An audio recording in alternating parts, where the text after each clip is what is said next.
देखिए बिल्कुल इंसाफ निश्चित रूप से मिलेगा। घटना दुखद है, नहीं होनी चाहिए, लेकिन घटना हो गई है, इंसाफ मिलेगा। प्रशासन पर भरोसा रखना चाहिए। अच्छा, तो इसमें हमारा कहाँ संबंध है भाई?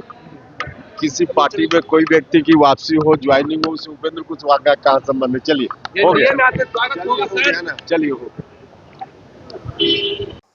जब उपेंद्र कुशवाहा को घेर लिया गया तब उपेंद्र कुशवाहा ने ऐसा क्या कह दिया जिसके बाद एनडीए जो है वो भी सोच में पड़ जाएंगे। अब तक जिस बच्चे के साथ गलत हुआ था, नीट हत्याकांड मामले को लेकर के एनडीए के बड़े बड़े नेता जो है बयान दे रहे थे, उपेंद्र कुशवाहा ने अचानक से पूरे ही माहौल को बदल दिया। जब सवाल पूछा गया कि तेजस्वी जो है इस मामले को लेकर के बोल रहे हैं, तब उपेंद्र कुशवाहा की चुप्पी जो है वो देखने को मिली। और आखिर ऐसा क्यों? उपेंद्र कुशवाहा जो है इस पूरे सवाल से बचते नजर आए, या फिर यूं कहो कि कन्नी काटते नजर आए। नमस्कार, आप देख रहे हैं न्यूज़ 4 नेशन, आपके साथ मैं हूं राजनंदिनी। अब से कुछ ही दिनों पहले पटना के शंभू गर्ल्स हॉस्टल में एक नीट की तैयारी करने वाली छात्रा के साथ ना जाने क्या कुछ हुआ। पुलिस इसकी छानबीन में लगातार जुटी हुई है। एक और जहां परिवार वालों के द्वारा ये आरोप लगाए जा रहे हैं कि बच्ची के साथ गलत हुआ, इसके बाद पुलिस जो है इसको लेकर के खुलासा भी करती है कि वाकई बच्ची के परिवार के द्वारा जो कहा जा रहा था, पीड़िता के परिवार के द्वारा जो कहा जा रहा था, वाकई वो सच था, हकीकत थी उन बातों में। लेकिन अब इन सभी चीजों के बाद सवाल पूछ लिया गया उपेंद्र कुशवाहा से। और ये सवाल जब उपेंद्र कुशवाहा से पूछा गया कि भैया आप तो एनडीए में हैं, आपका इस पर क्या कहना है, आपने चुप्पी क्यों साध रखी है, तब उपेंद्र कुशवाहा जो है सीधा जवाब, वही घिसा पीटा जवाब जो है उपेंद्र कुशवाहा देते नजर आते हैं। उपेंद्र कुशवाहा का साफ तौर पे ये कहना होता है कि ठीक है, हम लोगों की जो सरकार है इस पूरे मामले की जांच कर रही है और आगे हम लोग और भी जांच जो है वो करेंगे। एनडीए सरकार को लेकर के उपेंद्र कुशवाहा तो लंबा चौड़ा बयान देते हैं, लेकिन नीट की छात्रा के साथ जो कुछ भी हुआ उसके बारे में जब पूछा जाता है तब उपेंद्र कुशवाहा क्या कुछ कह रहे हैं, आइए हम आपको सीधे लिए चलते हैं क्या कुछ कह रहे उपेंद्र कुशवाहा। राष्ट्रीय अध्यक्ष बन गए। हाँ, राष्ट्रीय अध्यक्ष बनने की औपचारिकता पूरी हो गई है। कार्यकारी थे, अब फुल फ्लेजेड अध्यक्ष बन गए हैं। उनको बहुत बहुत बधाई। हम बिहार के लोगों के लिए तो ज़्यादा ही खुशी की बात है कि बिहार के एक युवा नेता ने भारतीय जनता पार्टी के राष्ट्रीय अध्यक्ष पद की कुर्सी संभाल ली।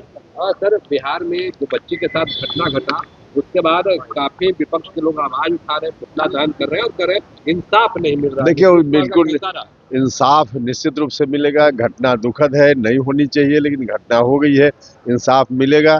प्रशासन पर रखना चाहिए। कह रहे हैं कि ये सुशासन राज है या जंगल राज है, पूछ रहे हैं। हमने कहा कि घटना हुई है, दुखद है, नहीं होनी चाहिए, लेकिन घटना हो गई है तो उसकी जांच निश्चित रूप से प्रशासन के लोग कर रहे हैं और न्याय मिलेगा। अच्छा, तो इसमें हमारा कहाँ संबंध है भाई? किसी पार्टी में कोई व्यक्ति की वापसी हो, ज्वाइनिंग हो, उससे उपेंद्र कुशवाहा का कहाँ संबंध है? चलिए हो गया, चलिए हो गया। तो आपने सुना कि उपेंद्र कुशवाहा ने नीट छात्रा को लेकर के क्या कुछ कहा। एनडीए की सरकार कितनी तेज रफ्तार में जो काम है वो कर रही है। बहरहाल बड़ा सवाल तो यही है कि अगर एक दिन में नोटबंदी हो सकती है, एक दिन में आप लॉकडाउन करवा सकते हैं, तो एक दिन के भीतर बच्चे के साथ जो कुछ भी हुआ उसको लेकर के छानबीन क्यों नहीं हो सकती? आखिर क्यों? जिस किसी ने भी बच्चे के साथ जो कुछ भी किया है, अलग अलग जो आंकड़े हैं, अलग अलग जो बातें हैं वो लगातार सामने आ रही है, लेकिन इन सभी चीजों के ऊपर गहन जांच की एक अभी भी जरूरत है। और इन सभी चीजों को लेकर के जब उपेंद्र कुशवाहा आरएलएम प्रमुख से सवाल किया गया तो उनका इस पर क्या कुछ कहना था ये आपने सुना। अब वहीं दूसरी ओर हम आपको बताएं तो उपेंद्र कुशवाहा के अलावा अब तक एनडीए के कई बड़े बड़े नेताओं ने इन सभी चीजों को लेकर के बयान दिया है, लेकिन अभी तक कोई पुख्ता जानकारी जो है या फिर यूं कहूं कि सबूत जो है वो निकल करके सामने नहीं आया है। बिहार राज्य में ये कहा जाता है कि बेटियां वाकई बहुत ज्यादा सुरक्षित है, लेकिन शंभू गर्ल्स हॉस्टल कांड के अलावा एक और पीजी, परफेक्ट पीजी वाला जो मामला है वो निकल करके सामने आया, जो कि बड़ा सवाल खड़ा करता है कि क्या वाकई बेटियां जो है बिहार में सुरक्षित है।